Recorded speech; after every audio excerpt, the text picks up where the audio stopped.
Bapak, Ibu, dan saudara-saudariku yang terkasih dalam Tuhan kita Yesus Kristus, salam sejahtera untuk kita semua.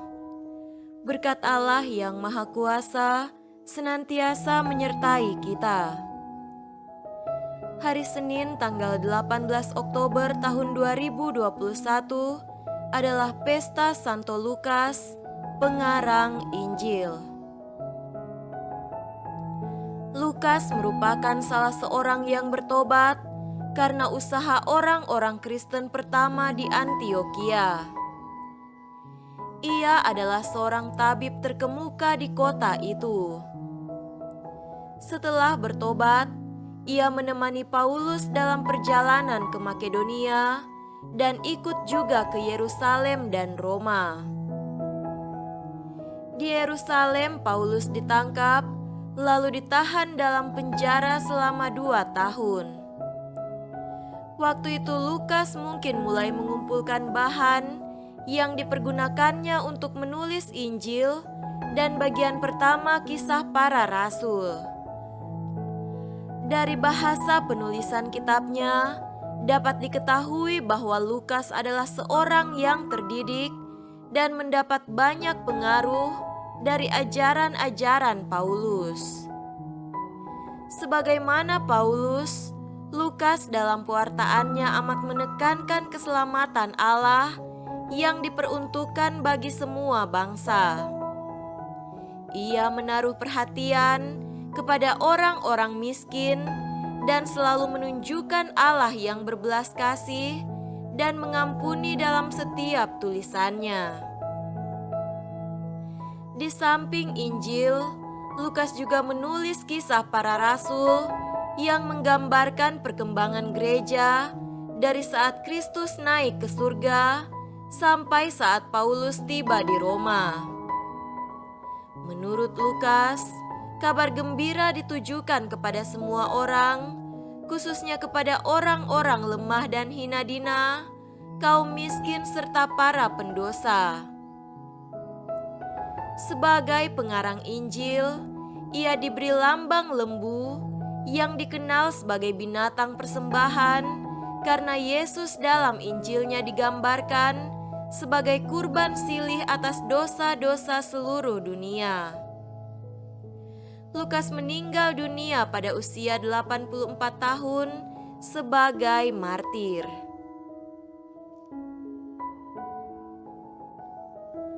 Marilah kita mendengarkan dan merenungkan bacaan-bacaan kitab suci.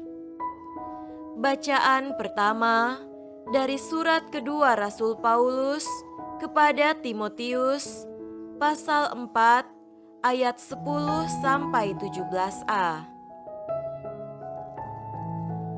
Karena Demas telah mencintai dunia ini dan meninggalkan aku.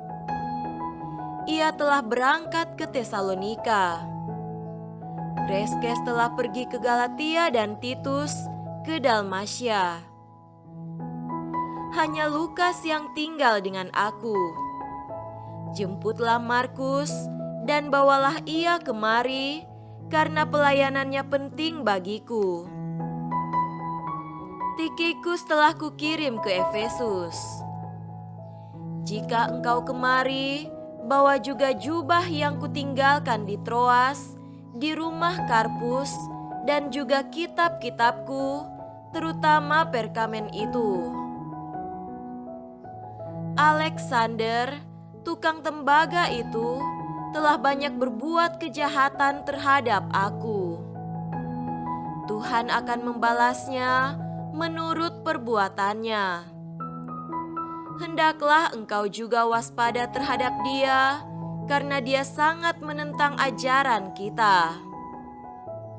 Pada waktu pembelaanku yang pertama, tidak seorang pun yang membantu aku, semuanya meninggalkan aku. Kiranya hal itu jangan ditanggungkan atas mereka, tetapi Tuhan telah mendampingi aku dan menguatkan aku, supaya dengan perantaraanku Injil diberitakan dengan sepenuhnya dan semua orang bukan Yahudi mendengarkannya.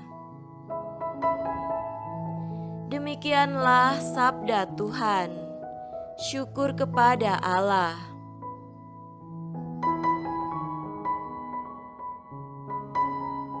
Tuhan beserta kita, sekarang dan selama-lamanya. Inilah Injil Yesus Kristus menurut Lukas. Dimuliakanlah Tuhan. Injil Lukas pasal 10 ayat 1-9. Kemudian daripada itu, Tuhan menunjuk 70 murid yang lain, lalu mengutus mereka berdua-dua mendahuluinya ke setiap kota dan tempat yang hendak dikunjunginya. Katanya kepada mereka, "Tuaian memang banyak, tetapi pekerja sedikit. Karena itu, mintalah kepada Tuan yang empunya tuaian, supaya ia mengirimkan pekerja-pekerja untuk tuaian itu. Pergilah, sesungguhnya aku mengutus kamu seperti anak domba ke tengah-tengah serigala. Janganlah membawa pundi-pundi atau bekal atau kasut, dan janganlah memberi salam kepada siapapun selama dalam perjalanan. Kalau kamu memasuki suatu rumah, katakanlah lebih dahulu, 'Damai sejahtera bagi rumah ini.' Dan jikalau di situ ada orang yang layak menerima damai sejahtera, maka salammu itu akan tinggal atasnya.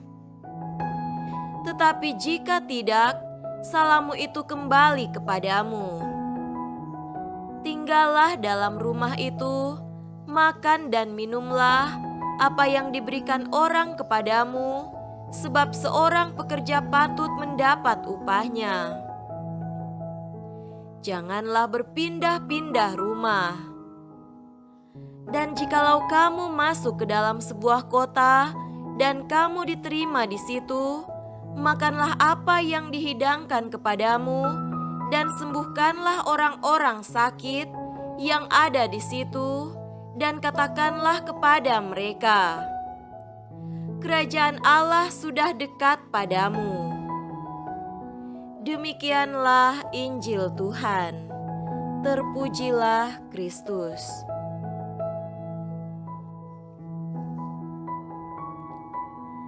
Saudara-saudariku yang terkasih dalam Tuhan kita Yesus Kristus, tema renungan kita pada hari ini adalah damai sejahtera bagi rumah ini. Ketika dinyatakan terpapar virus COVID-19, pertanyaan pertama yang muncul yaitu, kemana harus menjalankan isolasi mandiri? Karena dari 7 orang di rumah, ada 6 orang terpapar COVID-19, termasuk para asisten rumah tangga yang biasa mengurusi makan dan minum. Rumah mana yang dapat membuat kami merasa aman dan damai? Terbayang sebuah rumah tempat tinggal di mana makan dan minum terjamin dan suasananya membantu memulihkan diri ketika terserang virus COVID-19. Syukurlah akhirnya didapatlah tempat isolasi mandiri yang sungguh-sungguh nyaman, menenteramkan dan membantu pemulihan kesehatan kami. Ada makan dan minum yang tersedia, ada dokter yang melayani, dan ada orang-orang yang bersedia membantu dengan penuh damai dan sukacita. Berkat bantuan saudara-saudari ini, kami boleh menang dalam pertempuran melawan virus COVID-19. Kami boleh mengalami damai, sukacita, dan keselamatan sesudah hari-hari isolasi mandiri. Saudara-saudariku terkasih, pada pesta Santo Lukas, bacaan Injil pada hari ini menceritakan tentang Yesus yang mengutus para murid berdua-dua mendahuluinya ke setiap kota dan tempat yang hendak dikunjunginya. Kepada para murid, Yesus berpesan untuk menjadi utusan yang membawa damai sejahtera. Kalau kamu memasuki suatu rumah, katakanlah lebih dahulu, "Damai sejahtera bagi rumah ini." Yesus mengutus para murid untuk menyampaikan salam damai sejahtera bagi rumah dan seluruh penghuni rumah itu. Salam ini tentu bukan hanya sekedar sebuah sapaan, tetapi suatu penegasan akan tujuan suatu perutusan, yakni menjadi pembawa cinta kasih yang mendamaikan lewat kata-kata dan perbuatan bagi setiap orang yang dijumpai.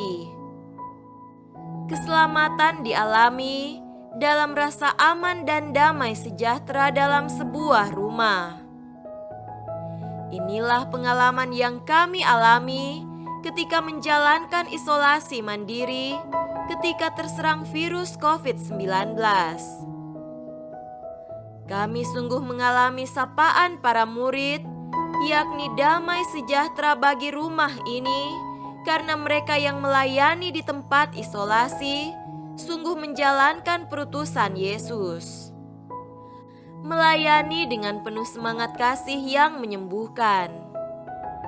Kita umat beriman perlu masuk dalam perutusan Yesus, perlu semakin belajar membawa damai bagi sesama lewat pelayanan tulus bagi sesama, memberikan bantuan, rasa aman, dan nyaman bagi siapa saja. Semoga demikian. Amin.